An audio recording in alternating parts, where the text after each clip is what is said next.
The ultimate question in the history of martial arts combat.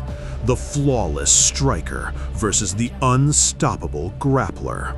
On one side, the godfather of Brazilian Jiu-Jitsu, the man who proved that technique conquers brute strength, Hélio Gracie. On the other side, the founder of Jeet Kune Do, the fastest and most explosive martial artist to ever live, Bruce Lee. What happens when the dragon's lightning speed meets the suffocating leverage of the Gracie family? In a no-rules underground fight to the finish, who survives? Let the simulation begin. Origins: Hélio Gracie. Long before mixed martial arts became a global phenomenon, the Gracie family was fighting in the brutal bare-knuckle Vale Tudo matches of Brazil. But Hélio Gracie was never supposed to be a fighter. Born in 1913, Hélio was physically frail, suffering from chronic dizziness, and was initially forbidden from practicing the Kodokan Judo that his older brother Carlos was teaching. For years, Hélio simply sat on the side of the mats and watched. But by analyzing the mechanics of every throw and submission, he realized something revolutionary. The traditional techniques relied too much on physical strength. When Hélio finally stepped onto the mats, he began modifying the art, adapting it for a smaller, weaker man. He created a system based entirely on leverage, timing, and bone mechanics. Hélio Gracie transformed himself from a fragile child into an absolute terror. Stepping into the ring against giant boxers, capoeira fighters, and world-class judokas like Masahiko Kimura, he proved to the world that with the right technique, a small man could choke a giant unconscious. Origins: Bruce Lee. While Hélio Gracie was taking the fight to the ground in Brazil, a young man in Hong Kong was revolutionizing the art of striking. Born in San Francisco, but raised in the streets of Kowloon, Bruce learned Wing Chun Kung Fu under the legendary Grand Master Ip Man. But Bruce was not satisfied just with practicing forms. He tested his skills in illegal bare-knuckle rooftop fights. When he moved back to America, Bruce realized that traditional martial arts were too rigid, too predictable, and entirely unsuited for the chaos of a real street fight. He discarded the classical mess and created Jeet Kune Do, the way of the intercepting fist. Bruce Lee was obsessed with efficiency, speed, and absolute destruction. He combined Western boxing footwork, fencing principles, and martial arts striking into a fluid, formless style. He famously said, "Be water, my friend." Bruce Lee became a cinematic icon, but beneath the Hollywood stardom was a highly dedicated, ruthlessly innovative fighter whose physical conditioning and explosive power were light years ahead of his time. What legends say? If the greatest combat analysts of our time could witness this hypothetical deathmatch, the debate would be incredibly polarizing. Joe Rogan would focus on the terrifying reality of the ground game. People do not understand how dangerous Hélio Gracie is. If he gets his hands on your gi, or if he grabs your wrist, you are being dragged into a deep, dark ocean. Bruce Lee is incredibly fast, but if Hélio closes the distance, Bruce is in a world of trouble. John Danaher would analyze the mechanics. This is the classic clash of paradigms. Hélio Gracie seeks to negate space, while Bruce Lee seeks to exploit it. Bruce's footwork and distance management are masterful. To win, Hélio must absorb tremendous damage just to secure a clinch. Mike Tyson would look at the sheer intensity. Bruce Lee had that killer instinct, man. He was vicious. Those oblique kicks to the knee, those eye jabs. But those Gracie guys, they don't quit. You literally have to kill them or put them to sleep. It's a fight of pure wills. How did Hélio Gracie prepare for a lethal encounter? To prepare for a lethal encounter, Hélio Gracie did not focus on lifting weights or building explosive muscle. His preparation was entirely centered around endurance, survival, and technical perfection. He followed the strict Gracie diet, a nutritional regimen designed to maintain optimal blood pH and eliminate bodily toxins, allowing him to fight for hours without fatiguing.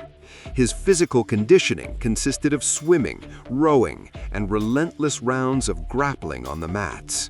Hélio would deliberately let heavier, stronger students put him in the worst possible positions, mounted, choked, pinned, and he would practice surviving, breathing, and escaping using zero strength. He prepared his mind for a marathon of suffering.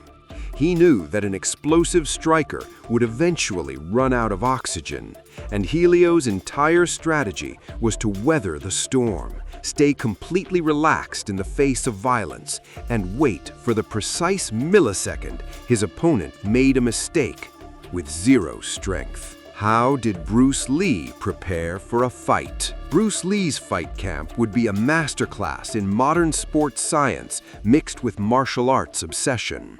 His cardiovascular conditioning was legendary. He ran up to 5 miles a day, utilizing interval sprints to build explosive lung capacity. Bruce believed in the absolute necessity of functional strength.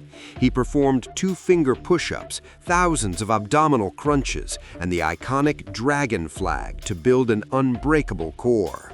He would train with electrical muscle stimulation to recruit every single twitch muscle fiber in his body. Bruce would spend hours striking the heavy bag and the makiwara board to harden his knuckles, focusing on delivering maximum kinetic energy in the shortest possible distance, the philosophy behind his famous 1-inch punch. He would spar using full contact gear, constantly analyzing his own biomechanics. Mentally, Bruce prepared by achieving a state of fluid adaptability, emptying his mind so his body could react to any threat instantaneously without the delay of conscious thought. Analysis. Physically, this is the most extreme contrast of styles imaginable. Bruce Lee is a highly coiled spring of fast twitch muscle. His strikes are blindingly fast, designed to inflict maximum trauma and end the fight in seconds. His footwork is elite, allowing him to dart in and out of range like a fencer. Hélio Gracie, by contrast, is lean, wiry, and lacks explosive power, but his grips are like steel clamps.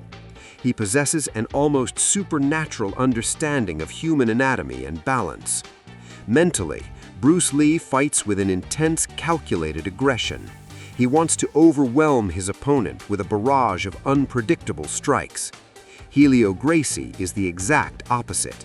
He is perfectly calm, comfortable in the most agonizing positions, and possesses endless patience.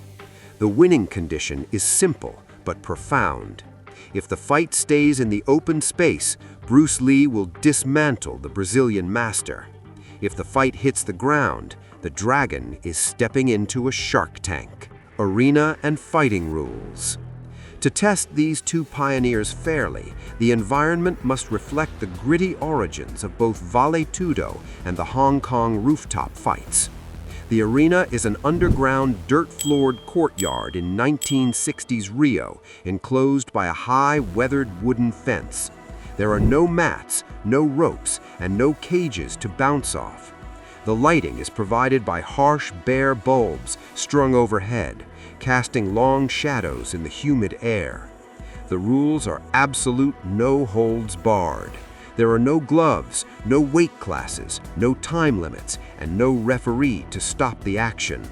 Strikes to the groin, throat, and joints are entirely legal.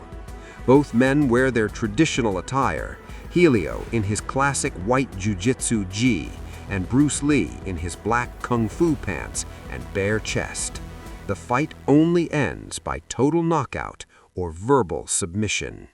The heavy wooden gates of the courtyard lock shut. The humid Brazilian air is thick with anticipation.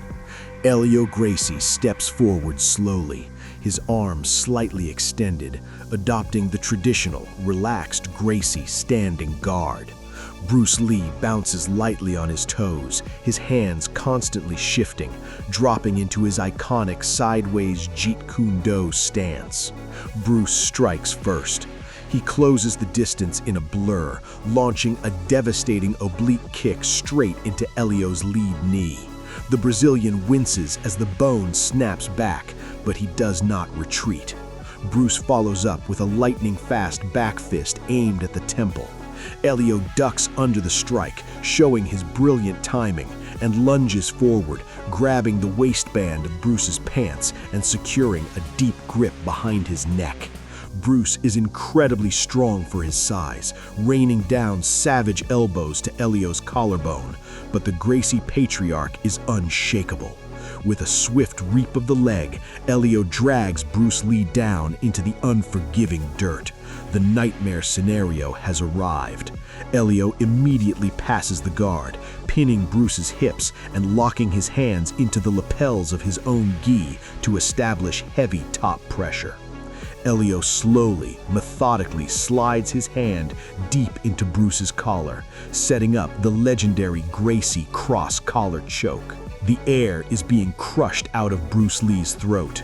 Traditional escapes are failing against Hélio's perfect leverage, but Bruce Lee is not a traditional fighter. Embracing the brutal reality of Jeet Kune Do, Bruce violently bridges his hips and digs his thumb directly into a pressure point under Hélio's jaw. The sudden, agonizing pain forces Hélio to slightly loosen his grip.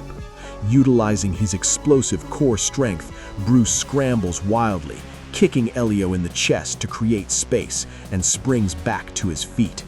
Hélio stands up slowly, breathing steadily, unfazed by the scramble. He moves forward again, arms outstretched, looking to initiate another clinch, but Bruce Lee has adapted. He refuses to be drawn in. As Hélio shoots his hands forward to grab Bruce's wrist, Bruce employs the core philosophy of his art, the intercepting fist. He pivots his hips perfectly, avoiding Hélio's grasp by a fraction of an inch, and unleashes a catastrophic full-force spinning hook kick. The heel of Bruce Lee's foot connects cleanly with the side of Hélio's jaw. The sheer kinetic energy of the impact drops the Gracie legend instantly. Hélio crashes into the dirt, unconscious before he even hits the ground. The dusty courtyard falls completely silent. Bruce Lee stands over the fallen pioneer, his chest heaving, his body covered in sweat and dirt. He does not celebrate, nor does he shout. He looks down at the man who nearly choked him into submission and brings his fists together, offering a deep, respectful kung fu bow. In this ultimate simulation, the winner is Bruce Lee. While Hélio Gracie proved that his leverage and ground game were incredibly lethal, dragging the dragon into deep waters, Bruce Lee's supreme adaptability and explosive power ultimately prevailed. When traditional grappling defense failed, Bruce relied on the core survival instincts of Jeet Kune Do to escape the ground.